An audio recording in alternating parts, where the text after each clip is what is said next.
Olá, boa tarde. Não é verão, mas a saúde e o corpo não olham as estações e a celulite é uma questão recorrente. Afeta uma grande percentagem das mulheres e também de alguns homens e não é apenas uma questão estética, é, acima de tudo, também uma questão de bem-estar. E é pelo bem-estar que aqui estamos, para aprender as causas e conhecer as soluções. Participe nesta aula de qualidade de vida, já sabe, pode fazê-lo pelo 21794-6163, é o número habitual, 21794-6163, que vai aparecendo ao longo do programa, ou então deixe a sua lição no Facebook do Sociedade Civil, porque nós também, ao longo do programa, passarei por lá para ver que comentários estão a ser colocados ou questões nos estão a ser levantadas. Os convidados, que na prática também são nossos professores, que tenho hoje comigo, são Teresa Manafaia, é fisiologista e autora, António Soares Neto, naturopata, e Alexandra Vasconcelos, especialista em medicina natural integrativa. Aos três, bem-vindos ao Sociedade Civil. António, posso começar por si? Com certeza. Naturopata, naturopatia, estamos a falar de quê, concretamente? Estamos a falar de tratar o corpo ou prevenir a doença através de métodos mais naturais, recorrendo à natureza. Obviamente que depois, dentro da naturopatia, há outras subespecialidades, mas a naturopatia, diríamos que é o clínico geral, se podemos fazer a analogia, o clínico geral das ditas medicinas alternativas. Portanto, é o que tem mais abrangente. Complementares? Eu gosto mais de complementares porque acho que nos complementamos todos na vida. A vida é assim, em tudo, e na área profissional também. Complementamos uns aos outros e os saberes partilhados e potenciados são muito mais favoráveis ao paciente ou à pessoa saudável que não quer ser paciente. Eu gosto mais de tratar pessoas saudáveis do que doentes. É muito mais útil para ele se nós trabalharmos todos em conjunto. Teresa, fisiologista, o que é um fisiologista? No caso, uma fisiologista. Neste caso, o fisiologista é alguém que já fez a sua licenciatura na área do exercício e dedicou algum tempo após a graduação a estudar exercício e saúde e poderá ter algumas especializações na área da nutrição ou nas áreas mais mecânicas ou nas áreas mais fisiológicas. Portanto, estamos a falar de multidisciplinaridade. Sim, sim. Não é? Mas tudo com base na fisiologia e aquilo que nós fazemos é prescrever exercício para a saúde e também aconselhar estilos de vida saudáveis, incluindo algumas diretrizes na área da alimentação, do sono, enfim, de todos os aspectos relacionados com saúde. Alexandra, medicina natural integrativa. Estamos a falar de? Na medicina natural integrativa, nós, através de uma abordagem natural e sempre recorrendo a métodos naturais, tentamos olhar para a pessoa de uma forma integrativa, ou seja, não resolvemos apenas o sintoma, que muitas vezes é um iceberg, é apenas aquilo que aparece. Por trás desse sintoma estão uma série de situações, não só físicas, mas também emocionais, psicológicas, espirituais. Há uma série de áreas de desequilíbrios que são os que vão levar ao aparecimento, no fundo, daquele sinal e daquele sintoma. Portanto, nós, em medicina integrativa, tentamos olhar para a pessoa de uma forma integrada, procurar a causa, não apenas tratar o sintoma, porque nós podemos tratar o sintoma até de forma natural ou de forma química, não é? Mas na medicina integrativa integramos então todas dentro da pessoa as várias causas, os vários sintomas e depois temos que procurar soluções também integradas, não é? Muitas vezes recorremos não só à nutrição, à parte emocional, à parte dentária, os dentes influencia imenso a saúde da pessoa, a parte da osteopatia, tudo isto que tem a ver com os pés, exato, o alinhamento, aquilo que estava a dizer, o alinhamento postural, corporal, influencia imenso a forma como nós estamos e como nós vamos evoluir em termos depois de doença e de saúde e de bem-estar, não é? Porque aqui... António, os portugueses andam saudáveis? É uma pergunta difícil. Se nós olharmos à questão... Estamos mais responsáveis? Eu penso que sim. Puramente estatística, as estatísticas indicam-nos que temos algumas melhorias. No entanto, preocupa-me, sobretudo, gerações mais novas, que tem havido um reverso grande no comportamento. sobretudo no comportamento alimentar, no sedentarismo. Há vários indicadores que não são muito positivos, como, por exemplo, as pessoas que hoje terão 40, 50 anos, se calhar passavam a vida na rua a brincar com os amigos e os pais aborreciam-se para os chamar para casa, não é? Hoje é o contrário, os pais aborrecem-se para pôr a criança com 8, 10 anos na rua, para ir passear um bocado. O fast food, claramente, não é?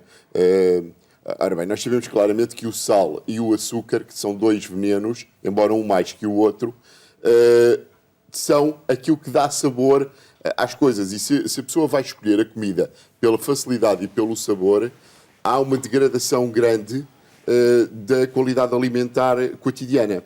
E isso vê-se em populações mais jovens, vê-se um recurso muito repetido ao fast food.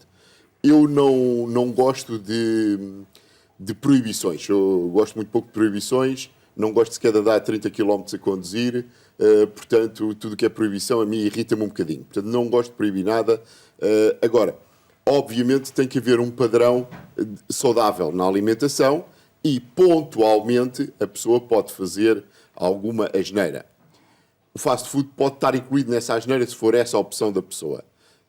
Aliás, muitos de nós, incluo-me neles, defendem o dia da asneira. Ou seja, a pessoa tem um padrão de qualidade... Um dia por semana? Um dia por semana. Tem um padrão de qualidade que deve ser adequado a cada pessoa, não tem que ser igual para todos.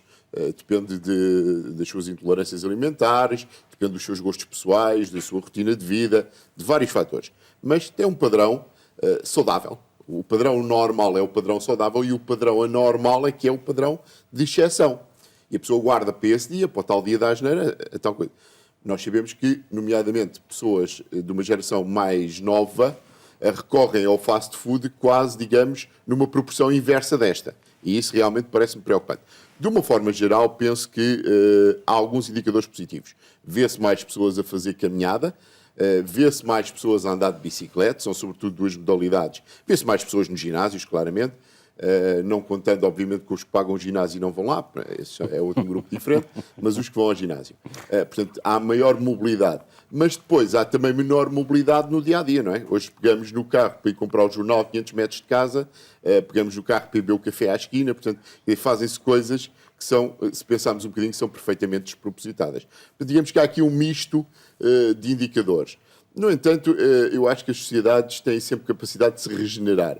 E, obviamente, que, como vamos falando mais do tema, as pessoas também vão tendo mais consciência. Eu gosto muito de explicar o porquê das coisas em consulta, porque quando as pessoas percebem é mais fácil e aderem mais facilmente. E hoje, claramente, mesmo em pessoas de mais idade, consegue-se uma adesão mais fácil à caminhada, porque às vezes fazer exercício físico, obviamente não é preciso uma pessoa com 60 ou 70 anos ir para o ginásio, pegar em pesos para ir fazer o campeonato de halterofilismo para o ano, não é nada disso que estamos a falar. Agora, se aquela pessoa que tem por hábito não sair e começar a sair diariamente, começar a fazer 5 minutos por dia, 10 minutos por dia, a fazer caminhada e a ir, se calhar, em vez de beber café no café mais próximo de casa, a ir a um café mais longe da sua casa, onde demora 15 minutos para lá e 15 minutos para cá, já temos um ganho muito significativo. Teresa, ficamos mais conscientes quando se começa a aproximar a primavera e o verão? Eventualmente, mas eu concordo. Fazemos umas resoluções ali no final do ano?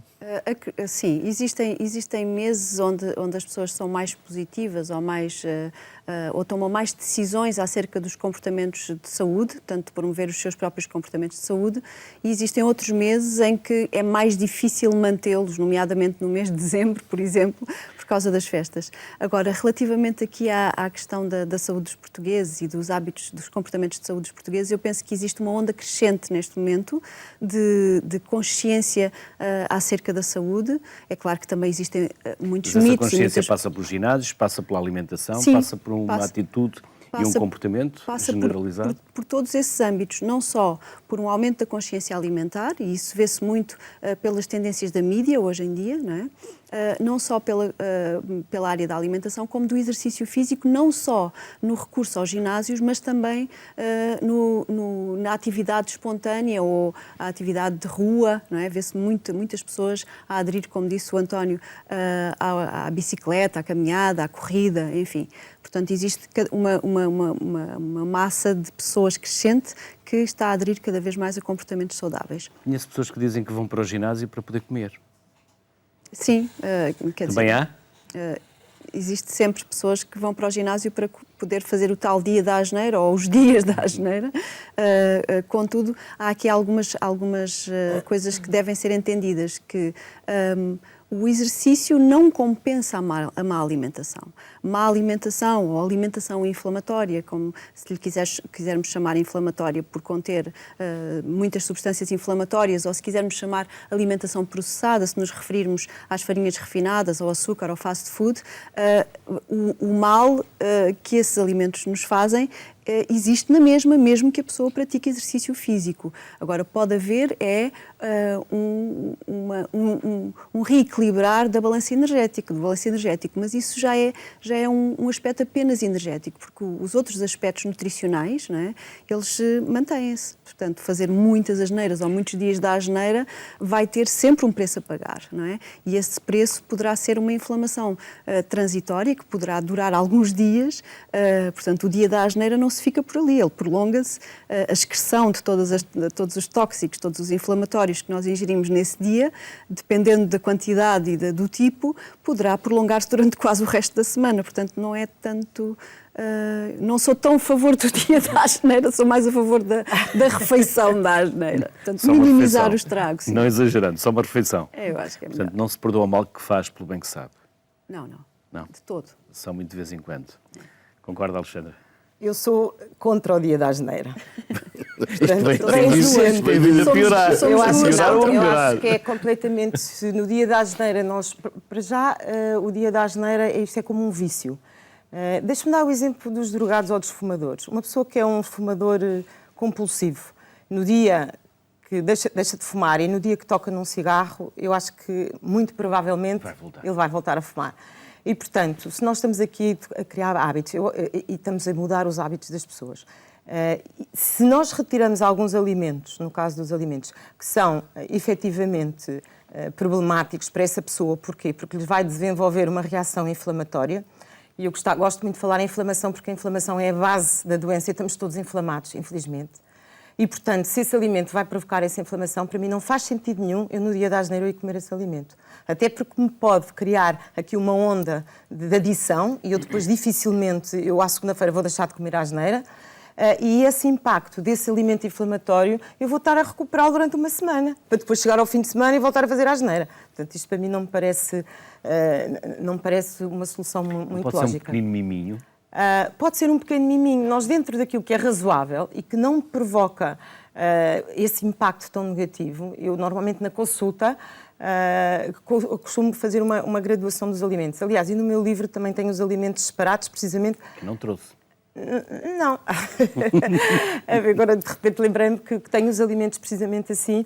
Há alimentos que eu considero num quinto grupo e esse quinto grupo, sim, estão incluídos alguns alimentos, os alimentos inflamatórios, tal como foi dito aqui, e se calhar esses alimentos eu posso pontualmente no mês comer. Agora, o dia da asneira por semana, não. Portanto, um dia da semana, uma refeição e uma vez por mês. E até porque nós estamos muito mais doentes. Aquilo que estão a dizer, que eu acho que nós estamos cada vez mais doentes. Nós temos mais consciência, e se calhar por isso é que temos mais consciência. Quando a informação, que nós sabemos que é galopante nos telejornais, nos jornais, nos programas de televisão, nos Facebooks, nos supermercados, nós recebemos mensagens dos supermercados a dizer, olhem os produtos bio. Portanto, estamos todos muito mais conscientes. Mas porquê? Sabe, a meu ver, eu acho que estamos mais conscientes, mais ávidos dessa informação, porque não nos sentimos bem.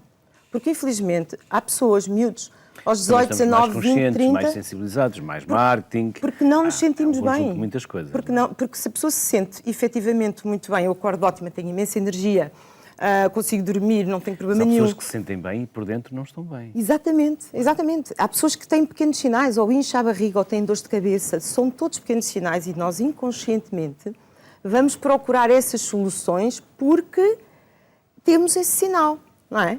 Percebe o que eu quero dizer? Portanto, eu acho que, tenho a certeza, e os números mostram isso, nós estamos mais doentes, estamos mais inflamados, os cancros têm uma incidência crescente, as doenças autoimunes têm vindo a crescer, as doenças degenerativas cerebrais têm vindo a crescer. Todo este tipo de doenças que nós chamamos de doenças da atualidade têm crescido imensamente. E, portanto, eu acho que estamos mais inflamados, estamos mais doentes, embora hoje em dia haja muito mais informação e as pessoas, na realidade, têm muito mais preocupação. E também acho que, pelo simples facto de ir ao ginásio e pelo simples facto de recorrer a uma alimentação mais saudável, não significa que eu fique menos inflamada. São 2 passos, mas 2 passos que são 2 gotas num contexto muito integrativo. Posso lhe dar um exemplo mais imediato, que é o exemplo intestinal. Eu posso ir ao ginásio todos os dias, eu posso ter uma alimentação dita saudável. Se eu como um alimento que me provoca uma inflamação ou se eu tenho uma infecção intestinal antiga, eu nunca vou ficar bem. Portanto, isto se calhar é um pouco mais complicado. António. Eu penso que, deixa-me só acrescentar aqui um pouco o que o Alexandre disse. Eu penso que, na base, todos estamos de acordo. Quer dizer, a inflamação é claramente o grande inimigo, é o terreno propício ao desenvolvimento da patologia. As doenças desenvolvem-se em terreno inflamado.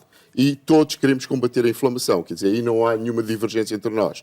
O que eu acho que há aqui um bocadinho é, digamos, quase filosofia de vida. Se a restrição é 100%... Não quero regras, eu gosto de regras. Eu gosto pouco de regras. Eu gosto muito de regras. Eu gosto pouco de regras, se calhar é essa a nossa pequena divergência aqui.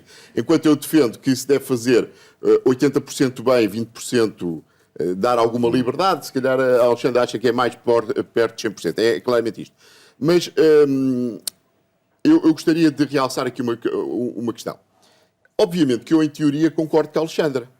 Na prática, não é? E tanto eu como a Alexandra, não sei quantos anos de trabalho, mas não vou dizer há quantos anos de trabalho, porque eu conheço a Alexandra há esse tempo e depois parecia mal, porque parece que eu conhecia a Alexandra ainda quase noutra vida, porque se eu dissesse os anos que nos conhecemos, ninguém acreditaria, porque com o aspecto da Alexandra ninguém acreditaria. António, mas nós trabalhamos em anti-envelhecimento. E que nos conhecemos há tantos Não anos. são gêmeos separados à nascença, não. E já trabalhámos muito em colaboração, portanto temos claramente a mesma filosofia de base.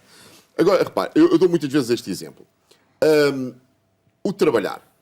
Nós percebemos que temos de trabalhar, se calhar há coisas que gostamos de fazer na vida que são mais agradáveis do que trabalhar.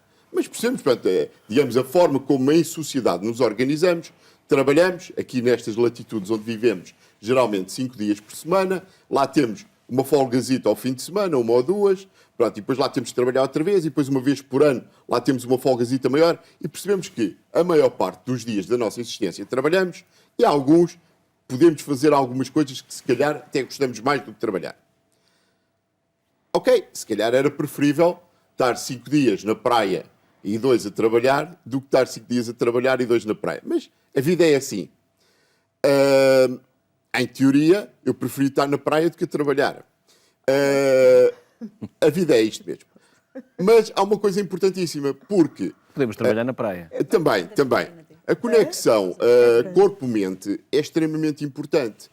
Porque, repare, eu fui buscar esta questão do trabalho que todos nós percebemos e todos lá em casa vão perceber muito bem.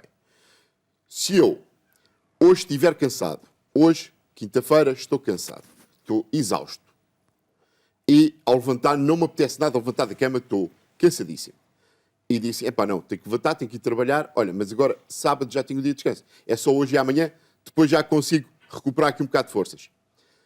Isto tem um impacto psíquico e físico, porque não é só psíquico, é psíquico e físico, diferente de se eu hoje, quinta-feira, me tiver que levantar cansadíssimo e for trabalhar no fim de semana, e trabalhar para a semana, e trabalhar outro, e não vir no meu horizonte futuro nenhum dia de descanso, não é?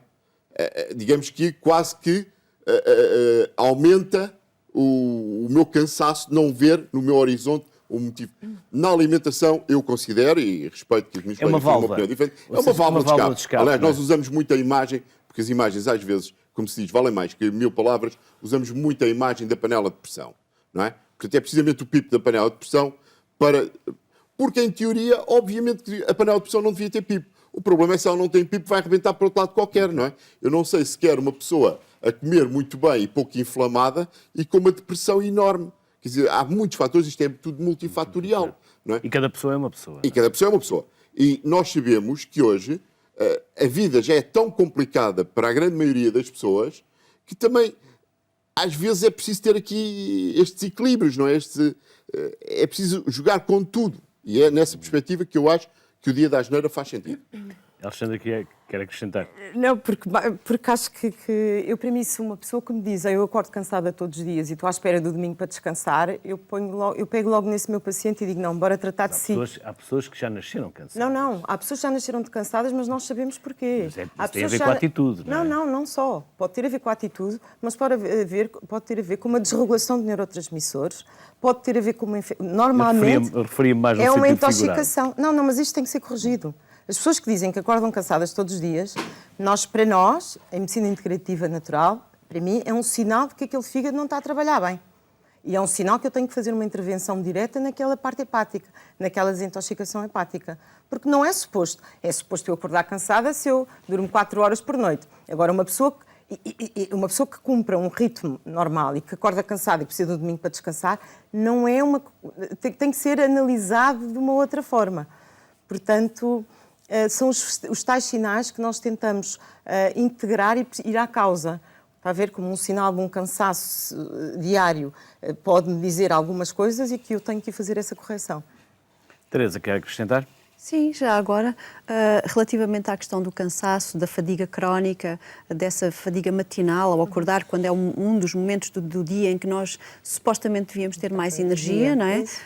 Então, isso de facto é um sinal de que poderemos estar sob uma situação que envolve algum grau de patologia, nomeadamente a questão da inflamação. Só pelo facto de nós termos uma alocação energética para resolver questões inflamatórias ou inflamação sistémica, só isso já nos vai retirar até, eventualmente, 30% da energia que nós precisamos no dia-a-dia para a nossa vida e para vivermos felizes e com a tal energia que supostamente nós teremos de manhã.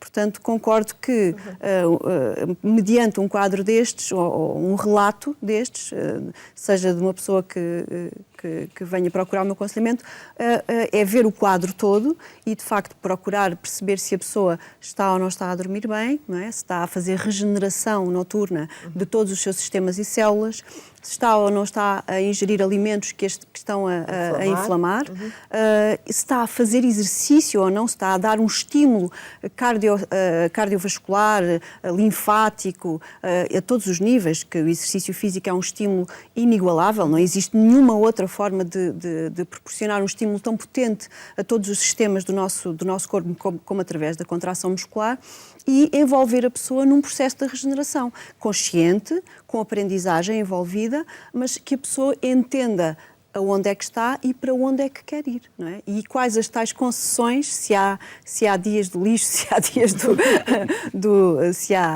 se há apenas circunstâncias que a pessoa elege conscientemente em que vai matar saudades de algum outro alimento que não é tão saudável, mas que é numa atitude gourmet, não é numa atitude de regularidade semanal ou quinzenal ou mensal, é apenas uma atitude pontual. Porque às vezes é mau, completando aqui, eu estou completamente de acordo com aquilo que a Teresa está a dizer, muitas vezes cria até alguma ansiedade, a pessoa chega à segunda, terça, quando é que é o meu dia da asneira, quando é que é o domingo, não pode. E depois vai querer fazer a asneira só porque é o dia da asneira.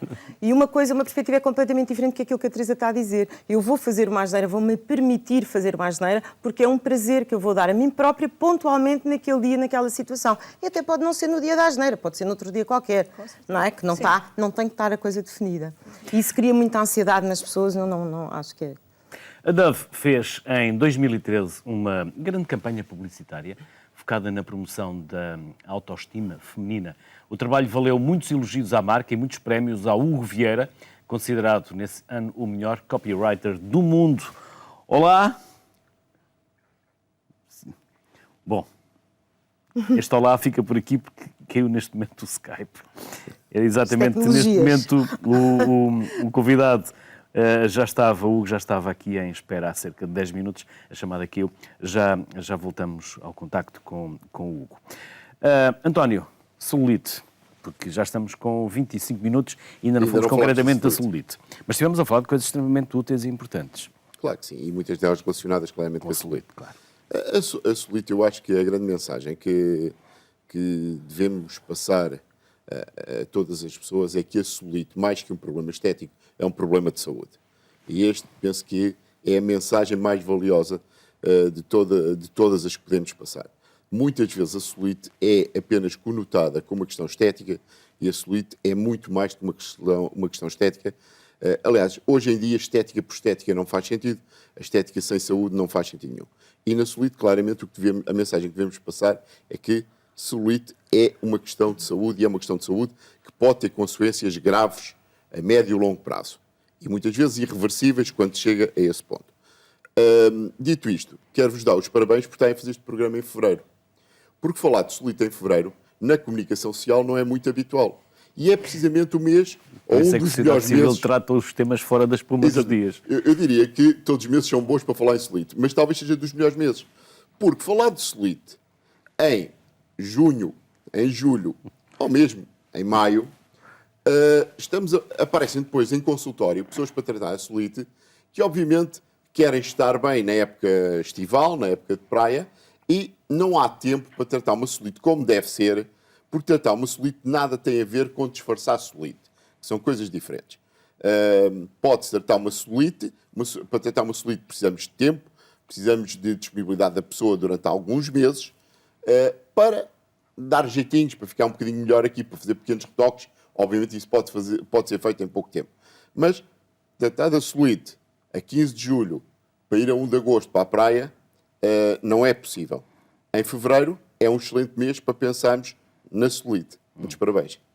Obrigado. Teresa, mas devemos começar a pensar antes de fevereiro. Se calhar aos 15, 20 anos, não é? Prevenir antes que depois tenhamos que remediar. Sim, na verdade, a questão da celulite, sendo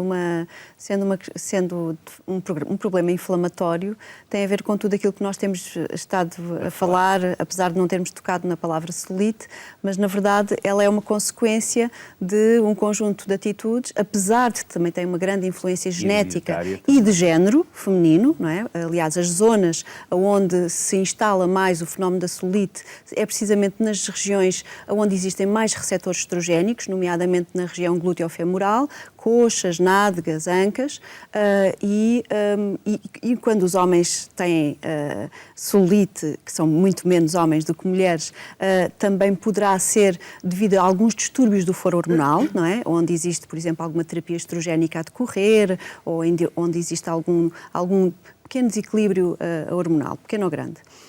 E, portanto, a inflamação que se instala no tecido adiposo é uma inflamação. Portanto, se nós fizermos o combate à inflamação, seja através da alimentação, como do exercício, como utilizando estratégias complementares para combater este fenómeno, isto deve ser um contínuo, não deve começar em julho, nem deve começar deve ser o ano inteiro. Na base deve ser todos os dias e o ano inteiro, exatamente. Há muitos mitos, Alexandra, à volta da celulite. Há muitos mitos à volta da celulite. O António, aquilo que estava a dizer é verdade. A maior parte das pessoas aparecem-nos para tratar a celulite 2 meses antes do verão. Portanto, e ligam a celulite só a uma questão estética e acham que há uma máquina milagrosa, que fazem 4 tratamentos com a máquina milagrosa e que a celulite desaparece e muitas vezes acabam de fazer o tratamento e entram na pastelaria do lado e vão comer o açúcar e o refrigerante. E, portanto, isto tem que ser tudo desmistificado. A celulite, não há dúvida, é uma inflamação, é uma lipodistrofia do tecido conjuntivo e, portanto, temos que o tratar como um tal sinal de alguma coisa que não está bem no nosso corpo. E eu, em relação à celulite, eu gostava de tocar num assunto que me parece muito pertinente e que me choca diariamente. Vou-lhe pedir o favor, se não me leva a mal, para que a chamada de Skype com o Hugo Veiga não caia. Novamente, temos agora já o Hugo Veiga com som e imagem, e a seguir retomamos, se me permite então, Alexandra, está bem? Claro. Olá, Hugo Veiga, que repetia eu há bocadinho, ou dizia eu e repito agora, considerado, na altura, o melhor copywriter do mundo, na altura com a campanha da Dove. Boa tarde, em 2013. Boa Hugo, boa tarde Hugo para Veiga. vocês. Para começar, e para quem tem pouca familiaridade com o tema, copywriter podemos traduzir como? É um redator de publicidade? É um redator publicitário, exato. A isso pomos o copywriter, que é para ficar mais chique. Que campanha foi esta? Então, a campanha foi o Dove Real Beauty Sketches.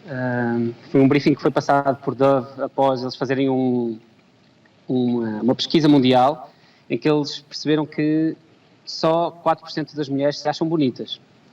Então, o briefing que nos passaram para várias agências que trabalhavam com Dove, era faça as restantes 96% sentirem-se bem, sentirem-se bonitas. E nós começámos a pensar com esse desafio muito, muito difícil. A primeira coisa que fizemos foi falar com... Eu e o meu dupla ligámos para um amigo psicólogo para tentar entender toda essa psicologia feminina. Óbvio Toda que essa numa hora de psicologia chamada não feminina? chegámos a nenhuma... Hugo, o que é que quer dizer com toda essa psicologia feminina? Porque toda ela é muito complicada, assim. Nós temos uma hora, não chegamos... Acho que até hoje ninguém consegue entender. Não que os homens sejam mais fáceis também. Sim, também não é, também isso é verdade. São mais fáceis. Na verdade, Mais fáceis. Aqui a Alexandra está a dizer que todo o nós universo homens somos mais psíquico. fáceis, mas sim, diga. Somos mais limitados, diria. Sim, isso também é verdade. E uma das coisas que ele falou, assim, que nos marcou, não é, que inspirou mesmo a criação da ideia, era que a mulher, ela tem uma visão distorcida da realidade. Então ela é capaz de, se ela tem, por exemplo, uma espinha no nariz, ela se olha no espelho e aquela espinha está tipo quase do tamanho do nariz. Ela só vê a espinha. Então ela dá muito mais atenção aos defeitos e engrandece os defeitos do que olhar para as suas qualidades. Então qualquer que seja a pequena coisinha que não é tão perfeita, ela dá uma atenção, e é para isso que ela dá mais atenção quando se olha ao espelho. E aí ele dizia que nem o marido ou o namorado, se ele olha para a sua amada e fala, não, estás linda, e ele está sendo sincero, ela não acredita, porque ela se acha que tem algum problema, não é? Ou são as coxas que são muito grossas, ou é o braço, ou sempre alguma coisa. Então nós partimos assim, desligamos as chamadas, assim, desesperados, porque assim, se uma mulher nem acredita no que a pessoa amada e da sua intimidade lhe diz, como é que uma marca pode falar alguma coisa e ressoar, não é? Ter um impacto junto dela. Então aí nós estamos a pensar, e aí, como era esse texto elas não acreditam no que as pessoas falam, surgiu a ideia dos retratos falados. Então o que nós fizemos foi... contratamos um ex-agente do FBI que faz aqueles retratos falados, não é? Ele trabalhou sempre com isso, e nós convidamos mulheres e convidámos pessoas, assim, tanto homens como mulheres, assim, que interagiram com elas por breves momentos, e depois iam entrando num estúdio, e esse agente do FBI ia perguntando a descrição. Você conheceu uma mulher, quando ainda há pouco, eu queria que você me descrevesse. Aí as pessoas, não é? Esses anónimos descreviam o rosto dessa pessoa. E ele ia desenhando, e depois, mais lá para a frente, assim, foram 3 dias, aí ele desenhava, entrevistava a pessoa, tipo a mulher, e ela se autodescrevia, não é? E o que nós percebemos quando colocámos retratos lado a lado, era que a mulher, ela se descrevia muito mais feia. Ou seja, a visão de um estranho, a descrição de um estranho que viu a mulher por breves momentos, ele conseguia fazer uma descrição muito mais positiva da sua beleza do que ela própria. Então esse foi um projeto que, quando saiu, teve muita repercussão a nível mundial. Ele tornou-se o anúncio mais compartilhado no YouTube. Acho que deve estar agora com quase 200 milhões de views. E realmente, assim, colocou na pauta da discussão de beleza essa forma de a mulher aprender-se a aceitar. Porque Dove, quando a marca lançou o conceito de beleza real, era muito contra a indústria de beleza, que criavam os padrões de beleza que eram inatingíveis, não é? E também tinha muito Photoshop, então... Mas era isso que as mulheres utilizavam como parâmetro de comparação. Mas depois, isto foi lançado em 2004, tiveram várias campanhas conhecidas, mas chegou um momento, isto foi em 2012, quando o briefing foi passado, que a conclusão, na verdade, é que a mulher é a sua própria inimiga. Porque ela é que cria esse padrão de beleza, ela que aceita isso. Então, a Idove fez uma mudança de comunicação que era, vamos fazer com que as mulheres se aceitem mais e realmente elas aprenderem a não ser tão autocríticas. Então, acho que esse é o principal que aprendemos, é mesmo isso assim, todas as mulheres são lindas do seu jeito, elas simplesmente precisam de aprender a aceitar mais a sua beleza e valorizar mais todas as suas qualidades do que os defeitos.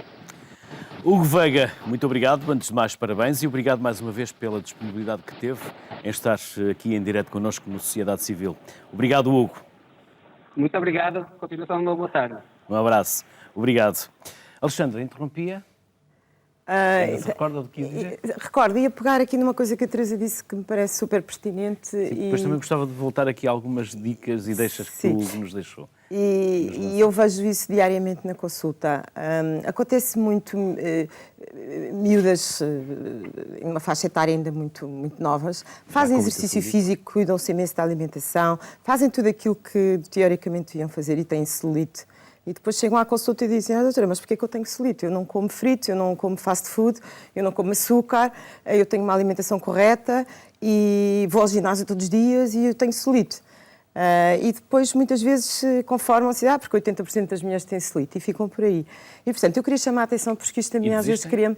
Não desistem, porque eu não deixo que elas desistam.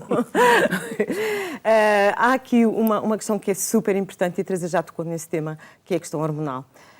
O hiperestrogenismo está completamente presente na maioria das mulheres e nos homens também, infelizmente. Nós estamos muito encharcados de estrogénios. O estrogénio é uma hormona feminina que faz com que tenhamos ovulação e que as mulheres sejam férteis, não é?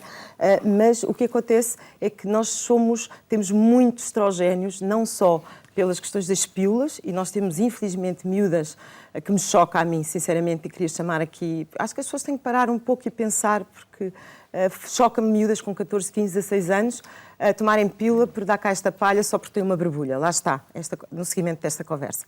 Porque tem uma borbulha, então entendem e começam a tomar pílula. E não entendem, ou não sabem, ou não estão esclarecidas, que esse impacto da pílula em termos hormonais e na celulite é brutal. Não só na celulite, numa série de questões, mas na celulite é determinante, porque não há dúvida que o hiperestrogenismo está completamente relacionado com a retenção hídrica, com o edema, com a inflamação desta matriz, deste tecido conjuntivo e todas estas, e com a gordura, e este cenário com toda esta intoxicação desta zona cria a tal celulite. E, portanto, as pílulas, porque o estrogênio não vem só da pílula, vem da pílula, são os nossos estrogénios endógenos e depois existe muito contaminante, substâncias que têm o efeito, mimetizam o efeito do estrogénio, como em protetores solares, nas águas, em alimentação, nas aves, alguns produtos lácteos. Portanto, há muita fonte de estrogénio, de substâncias nos pesticidas, nos tóxicos. Nós estamos todos nas garrafas de plástico e, portanto, estamos todos muito encharcados destes estrogénios. Isso é este excesso de estrogénio e baixa de progesterona. Portanto, há aqui um desequilíbrio hormonal grande nas raparigas e que para mim é das principais causas desta incidência brutal de celulite. O exercício não resolve totalmente, mas ajuda. Claro. Eu diria que se tivéssemos que eleger pilares fundamentais para resolver a questão da celulite, seria, no estilo de vida, obviamente, seria a alimentação anti-inflamatória, portanto, uma alimentação que não propicia a formação de edema, porque a celulite é uma manifestação inflamatória. Muita água. Não beber água só quando temos sede. O que acontece é que se nós bebermos muita água, mas não tivermos uma estratégia anti-inflamatória, essa muita água que nós bebemos, ela vai ficar retida nos espaços intersticiais, portanto não vai contribuir para o aumento do edema, não é? Ou para resolver o edema, no fundo. Agora, o que interessa, para além do consumo de água, é ter as estratégias nutricionais anti-inflamatórias e praticar exercício físico. Eu diria que estes dois são os grandes pilares. E depois existe todas as estratégias complementares, tanto para resolver questões intestinais, como disse a Alexandra, que eu concordo ao máximo, como também as estratégias complementares que podem ser utilizadas em gabinete de estética, por exemplo, com algumas substâncias que possam melhorar, por exemplo, a proliferação de fibroblastos, a formação de colagênio, todos estes aspectos relacionados com a melhoria do tecido conjuntivo em vez do seu enfraquecimento, que é caracterizado com o passar dos anos, principalmente nas mulheres, mas também nos homens. E, portanto, vejo aqui o exercício como uma estratégia fundamental mesmo, sem querer que o exercício físico algum dia substitua a alimentação. Portanto, não são substituíveis nem um nem outro. E nenhuma técnica de gabinete de estética irá algum dia substituir a contração muscular. Não existe, não é? Portanto, a contração voluntária muscular através do exercício físico. Portanto, considero estratégias de linha da frente, sim. Estava aqui a ver aqui alguns comentários na página do Facebook, onde se fala também do negócio das clínicas. Isto é um negócio. Na prática acaba por ser um negócio. Sim, mas, é um negócio. Todas as clínicas são um negócio. A saúde é um grande negócio, não é? Tudo é um negócio. A saúde é um grande negócio. Mas as pessoas vão à procura da saúde ou vão à procura da estética, António? Eu diria que há os dois casos. As pessoas podem ir à procura da estética pura e dura e à procura de mais saúde. Nas nossas clínicas, claramente, quem vai à procura da estética não fica lá. Porque ou nós lhe explicamos e a pessoa percebe que estética só faz sentido com mais saúde, ou nós não tratamos. Nós não tratamos ninguém nas nossas clínicas de acordo com o que a pessoa quer. Eu costumo dizer que aquilo não é nenhum restaurante. No restaurante é que a pessoa tem uma lista e diz que lhe apetece comer robalo ou dourada. Nas clínicas, não. Nas clínicas há toda uma estratégia de uma anamnese, de uma observação do caso, de estudo do caso, e há um protocolo que é feito de acordo com o caso.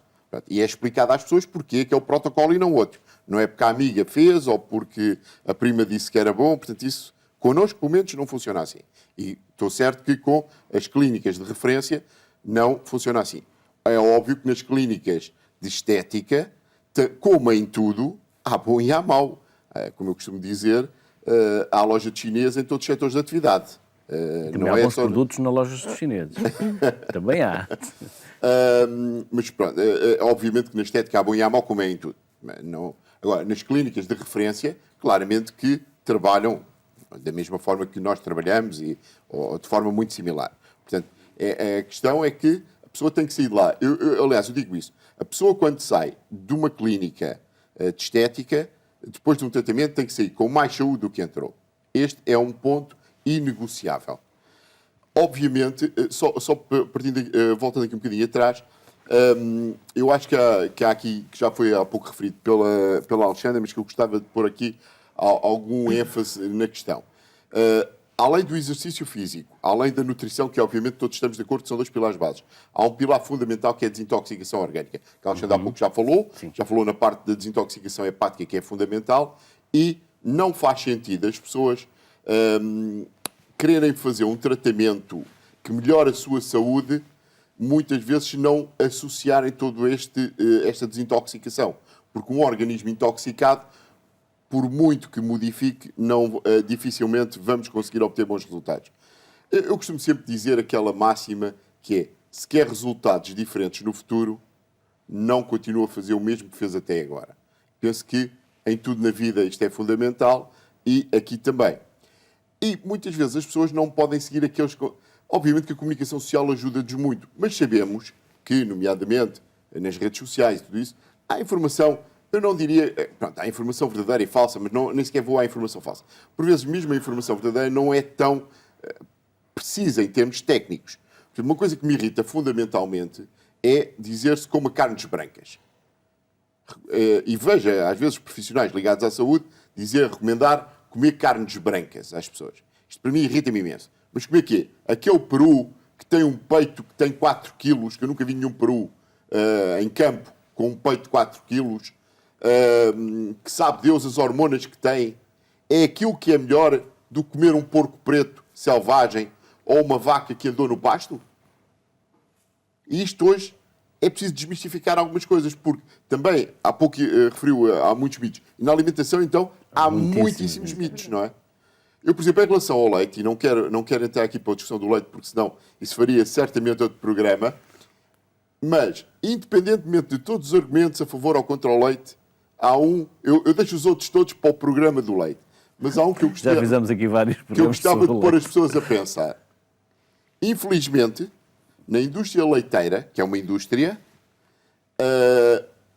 é frequente haver inflamação e infecção na teta da vaca. E é usado antibiótico de forma sistémica para que isso não aconteça. Porquê? Porque muitas vacas passam horas e horas, se não dias inteiros, com, Sucção. com a sucção. Então, usa-se antibiótico para isso. Eu deixo os outros argumentos todos, nem vou entrar pelos outros todos. Então, hoje que estamos todos muito preocupados, porque voltou a acontecer uma coisa que já estava erradicado, que é a morte por resistência, multiresistência a antibiótico. Hoje morre-se porque, em determinadas situações, tomamos antibiótico quando ele é necessário e o organismo não reage de acordo. E sabemos que fazer cargas baixas de antibiótico é um erro estratégico. Quando há necessidade de fazer antibiótico, nunca se faz dosagens baixas, precisamente por causa da reatividade. Então, o que nós estamos a fazer ao beber leite, para além de tudo o resto, é estarmos a fazer antibioterapia em baixa dosagem todos os dias. E fazer antibioterapia em baixa dosagem todos os dias, certamente que não haverá ninguém ligado à saúde que defenda. Portanto, só por isso, portanto, há coisas às vezes que merecem a pena. Portanto, esta questão das carnes brancas é uma coisa que me irrita imenso. Irrita-me imenso ver nutricionistas, e não tenho nada contra os nutricionistas, trabalho com muitas e tenho nutricionistas na minha equipe, mas irrita-me ver uma nutricionista publicar uma imagem com uma posta de salmão. O salmão todo que está no mercado em Portugal é salmão de viveiro. É uma coisa que não deveria ser comido, deveria ser proibido de comer. O salmão, quando sai de viveiro, é branco. E se ele está na banca do supermercado ou na banca da peixaria com aquela cor que não é cor de salmão, é cor de laranja, porque se nós pegarmos numa palete de cores e vimos o que é cor de salmão, nada tem a ver com a cor que vimos na posta de salmão que está na peixaria, não é? Aquilo é um corante artificial que é injetado no bicho quando é retirado do tanque. Para quê? Para nós nos agradar quando vimos o peixe e comprarmos. Não é? Fala-se, não, mas o salmão é importantíssimo por causa dos ômegas. Ômegas em salmão de viveiro? Zero. Não é? Tem? Tem. Mas o problema é que não é só ômegas. Sim, exato. O problema é que Tem não mais é só coisas. ômegas. Existe ômegas bons, pronto. Tem ômega Sim, 3. mas o mas salmão também tem- selvagem com águas muito, muito frias, claro que desenvolve muito mais, tem mais concentração de ômega do que... Temos E é um já um peixe atleta, telefonema é um peixe atleta, em exatamente. espera. Aliás, temos já mais do que um telefonema em espera. Vamos ao primeiro, que é o da Raquel Lopes, que está aqui em Lisboa. Olá, Raquel. Boa tarde. Olá, Bem-vinda Luís, à Sociedade viva. Civil. Viva. Boa tarde. Está-me a ouvir? Estamos. Pode continuar. Boa tarde a todos. Eu comecei a ouvir o programa já, agora só há pouco tempo. Tenho-vos ouvido falar sobre muitas coisas para além da questão da celulite, portanto, eu muito rapidamente A minha pergunta tem a ver com o seguinte. Eu já não tenho produção de estrogénios, porque já tenho a menopausa há muito tempo. Fiz uma menopausa aos 40 anos e, portanto, enfim, eu sei que os estrogénios não vêm só. Aliás, agora a intervenção, nós podemos comer alimentos que tragam os estrogénios, mas, enfim, em princípio eu deveria ter menos celulite porque já não tenho produção de estrogénios e não. A celulite não me larga. Também já não lhe ligo muito, digamos, mas enfim. Não sou horta, pelo contrário, mas realmente toda a vida tive um bocadinho de celulite e é uma coisa feia, não gosto. Mas enfim, para além dessa questão da pergunta, se realmente não produzindo estrogénio, é normal que continue a ter essa inflamação produzida por via dessa hormona. Queria aproveitar para pôr uma outra questão que é assim. Eu queria muito, Luís, muito, que se fizesse um programa sobre o horror que é nós comermos outros animais. Façam um programa sobre o veganismo, por favor. E queria perguntar a esse médico, acho que é médico, não é? Eu sou naturopata. Naturopata. O António é naturopata. Porquê que ele é tão gordo? Raquel, fica a sua sugestão. Essa última questão, julgo que já não tem cabimento aqui no programa e fica a primeira questão para depois respondermos. Mas poderei responder, muito Luís, obrigado. se quiser. Se assim quiser, se assim entender. Aliás, é uma pergunta, como é óbvio, eu trabalho há 20 anos ligado diretamente à solita. Aliás, eu liguei-me a esta área precisamente porque tenho um problema e demorei muitos anos para descobrir o meu problema. Porque fazia todas as análises possíveis e imaginárias e estava tudo bem. E não estava tudo bem. Pronto. Há cerca de 25 anos, eu tenho 56, tinha 28, 29 anos, finalmente descobri o que é que tinha. Eu tenho um metabolismo muito baixo. Sou aquilo que em termos de história médica se chama os grandes poupadores. Segundo quem escreve sobre este tema, há cerca de 3% da população mundial que tem esta característica. Nem sequer é uma doença. Porquê? São pessoas que têm uma metabolização bastante abaixo do que é normal. Como eu costumo dizer na brincadeira, sou um Fiat 500. Gasto muito pouca gasolina. Passando a publicidade à Fiat. Portanto, eu como, a maior parte dos dias, a minha refeição é um prato de sopa. A grande maioria. Também faço as neiras, porque como há pouco disse, acho que uma asneira de vez em quando não faz mal a ninguém e dá-nos muito jeito para reequilibrar aqui o corpo-mente. Também faço. Mas faço uma alimentação muito equilibrada. Olha, posso dizer, o meu almoço de hoje foi um prato de caldo verde em que a base do caldo verde não tinha batata doce, tinha cebola, basicamente, e cogumelos. E depois tinha o caldo verde, que foi em casa, portanto sei como é que foi feito. Tinha bastante couve, portanto um caldo verde bastante espesso, digamos assim, porque faço daquilo refeição. Este é o meu normal. Defendo muito, por exemplo, com proteína vegetal, com o feijão, com o grão, em substituição da proteína vegetal, da proteína animal. Portanto, e tenho, não vou dizer que é 100% uma alimentação exemplar, mas tenho uma alimentação que em nada justificaria a sobrecarga de peso que tenho. Portanto, eu tenho essa sobrecarga porque tenho uma metabolização muito baixa. Não é uma doença porque, obviamente, eu posso aumentar. Eu faço exercício físico, faço caminhada. Não gosto de ginásio. Sou daqueles que pagam o ginásio e vai lá muito pouco. Há uma coisa que eu adoro, que é nadar. Eu, no verão, sou capaz de andar a nadar 1 hora seguida sem problema nenhum. Tenho, em termos cardíacos, por exemplo, ainda há cerca de 2 meses fiz o check-up que eu faço anualmente. Está tudo impecável, em termos hormonais está tudo impecável.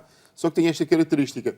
Eu geralmente caminho 2 a 3 vezes por semana, cerca de 1 hora. Eu moro em Telheiras e faço ali, digamos, o bairro de Telheiras com os amigos e tal. Pomos a conversa em dia e andamos. Dir-me, podia andar mais, podia estar meio-dia de exercício físico, quer dizer, não sou um grande adepto, até porque o exercício que eu gosto, é uma paixão que partilho consigo, é o desporto motorizado em carros, e que faço parte de alguns clubes e faço provas mesmo de desporto automóvel, mas essa é a minha paixão, portanto é o único desporto que... E a natação, adoro a natação, se me deixarem... se quiser que eu não chateie ninguém, deixa-me ir para piscina. É para Sesimbra, nadar com uma garrafa de água e um livro. Não chateie ninguém. Mas basicamente respondendo à questão é essa. Obrigado, António. Alexandre ou Teresa, querem responder à Raquel na questão que ela colocou? Sim. Alexandre, quer começar? Posso. Existe muito provavelmente, não sei, tínhamos que analisar, mas a primeira hormona que baixa na altura da pré-menopausa e da menopausa é a progesterona, nem é a estrogênio, é a progesterona. E a nossa progesterona, portanto a bioidêntica, não a progestina, não a falsa, a nossa, é uma hormona drenante, ajuda-nos a manter os líquidos no corpo e a drenar. E, portanto, provavelmente esta senhora tem os estrogénios já baixos, mas tem a progesterona muito, muito, muito baixa. Portanto, aqui o que há a fazer é fazer uma análise. O que eu faria era tentar encontrar a causa, lá está, nós em Medicina Natural Integrativa vamos tentar perceber o que é que está a acontecer, ver os níveis dela de colesterol, ver uma série de coisas e tentar produzir e ver como é que nós conseguíamos aumentar um pouco a progesterona. Eventualmente poderia ser a progesterona. Agora, queria também dizer-lhe que é super importante esta análise mais integrativa, ou seja, nós tentarmos corrigir todos os terrenos e todos os perfis. Nós, como a abordagem que eu faço na clínica, quando as pessoas nos chegam, corrigimos os 7 perfis. Nós temos 7 perfis metabólicos que desajustamos e desequilibramos. Entre eles, muitos que já falámos aqui, têm a ver com processos oxidativos, com processos inflamatórios, com as toxicidades, com a parte neurotestónica, a parte emocional, com a parte intestinal, com a desmineralização e processos ácidos. Portanto, nós, quando acidificamos muito, temos muito mais tendência para inflamar. E acontece muito também a baixa de produção hormonal a partir de uma determinada idade, especialmente numa pessoa vegetariana que não come nenhuma gordura de origem animal, é ter baixos níveis de colesterol, que é a base lipídica para produzir hormonas, e portanto eram estes terrenos metabólicos que nós tínhamos que os analisar, que os corrigir, que nos levaria a um segundo nível de atuação. Isto é a minha concepção anti-envelhecimento. Aliás, isto depois no meu livro eu tenho isto bem esclarecido, pelo menos. Depois de ajustarmos esta base, iríamos então a um segundo nível de intervenção, em que vou fazer as reposições que eu acho que entendo que são necessárias. E, eventualmente, aqui poderia ser uma progesterona natural, ou eventualmente mandar para o médico da nossa equipa que fazia uma suplementação com uma progesterona bioidêntica e toda a modulação hormonal. E depois, numa terceira fase, e aqui sim o topo da minha pirâmide, eu poderia ter uma intervenção de fora para dentro, ou seja, nós temos alguns mecanismos, alguns tratamentos, alguns procedimentos que permitem melhorar o aspecto exterior da celulite, permitem refirmar a pele, porque muitas vezes na idade da menopausa há uma grande flacidez e a celulite até se torna mais visível, porque a sustentabilidade da pele não é a mesma e, portanto, é nesta intervenção em termos, temos alguns equipamentos, alguns tratamentos, desde a mesoterapia, a acupuntura estética, há uma série de tratamentos que nos ajudam nesta fase. Agora, o mais importante é nós entendermos que a celulite é, então, um processo, uma inflamação, é um processo de uma disfunção que tem que ser corrigida à base e nunca pode passar apenas por fazer a parte exterior e nem pode também apenas, a meu ver, claro que a alimentação e o exercício físico é a base de tudo, mas muitas vezes não chega. E vou voltar eu acho que as pessoas, calhar, que nos estão a ouvir, algumas pessoas estão a identificar com isto que eu estou a dizer. Há pessoas que têm noção que têm uma alimentação certa e que até fazem exercício físico diário, muitas delas diário, e continuam a ter celulite. E, portanto, nós temos que ir identificar estas causas. Estamos a 3 minutos. Fernanda Duarte está em espera. Já não temos tempo para mais telefonemas, apenas para a Fernanda, em Vila Nova de Gaia. E, Fernanda, peço-lhe uma intervenção de 1 minuto no máximo. Vamos a isso. Boa tarde. Bem-vinda. Boa tarde, Miguel. Já há muito tempo que não falávamos. Eu pensei até que já nem havia programa, que eu ligava a hora errada sempre. A Fernanda tem andado distraída, nós estamos cá todos os dias. Eu acho que o horário é que mudou. Olha, não, continuamos no mesmo sítio e à mesma hora. Fernanda, vamos rápido. É o seguinte, eu queria só dar a minha opinião. Eu agora já tenho 63 anos, como é óbvio, mas eu até entrar na menopausa, eu mantive sempre o mesmo peso, eu não tinha celulite, eu tive 3 filhos, não tenho ponta de mastria sequer, nem na barriga, nem no peito, nem lado nenhum. Portanto, é tudo uma questão de pele, do nosso próprio organismo. Nunca fiz uma alimentação, digamos, correta. Eu comia 3 vezes ao dia, como faço. Hoje nem faço isso, porque hoje até nem tenho fome. E depois, com a menopausa, portanto, depois fui criar os meus netos, fiquei em casa a criar netos, engordei 20 quilos, fiquei com celulite por todo lado, gordura por todo lado, ganhei diabetes, ganhei colesterol, ganhei isso tudo, fiquei rica no instante, ganhei tudo mais alguma coisa. Mas também quero dizer o seguinte, as minhas filhas são jovens, concluindo, Fernanda. 39, 40 anos, e fazem ginástica, não comem para não engordar e não sei o quê, e têm mais celulite do que eu tinha na idade delas. Eu digo, vocês são, eu da vossa idade, tinham um corpo que diz Alexandra que é toxicidade. Diz a Alexandra que é Pílula toxicidade. e toxicidade. Sim, mas também acho que tem um bocado a ver também com o próprio organismo, como o próprio reage à própria alimentação e até a própria pele, porque a minha pele, eu engordava Temos de terminar, 20 Fernanda. de gravidez e nunca tive uma histeria sequer. Fernanda Duarte, em Vila Nova de Gaia, que voltou e nós, Fernanda, estamos cá todos os dias à mesma hora, por isso contamos consigo nos próximos programas às 2 da tarde ou depois a reposição à noite por volta da 1h da manhã e também o programa fica disponível no RTP Play. Teresa, pernas perfeitas, um plano em 5 semanas para glúteos, coxas e pernas. Para ele e para ela? É um livro que aborda uma estratégia centrada no exercício, na alimentação, com características anti-inflamatórias, como temos estado a falar aqui, onde também fala da questão do problema dos cosméticos hoje em dia, que estão carregados de xenoestrogénios, onde são identificados esses xenoestrogénios que no fundo são disruptores endócrinos, portanto que contribuem para desregular o panorama hormonal de quem os utiliza, onde são identificados outras fontes onde nós podemos estar em contacto com estrogénios, sejam químicos ou sejam até estrogénios vegetais ou animais, como no exemplo do leite, da soja, etc., por aí. E, portanto, é um plano que envolve, obviamente, exercícios específicos, mas também envolve um aconselhamento para locomoção, que é algo que está a faltar muito hoje em dia às pessoas. Portanto, o simples andar a pé é algo que as pessoas já não fazem tanto, como dizia há bocado o António, que as pessoas usam o carro para tudo, não é? Para ir de casa ao café já usam o carro, não sobem escadas, portanto não têm a forma mais natural de movimento da nossa espécie, que é a Temos mesmo locomoção. que terminar porque Ok. já estão a pôr a música e já passou a ficha técnica, é sinal que nos vão mandar embora. E antes que nos mandem embora, vamos nós. Alexandra, Teresa e António, muito obrigado por terem vindo à Sociedade Civil, obrigado pela vossa disponibilidade. Obrigada. Boa tarde e até uma próxima. Obrigado. Celulite não é apenas um problema estético. Trate não pelos outros, trate por si.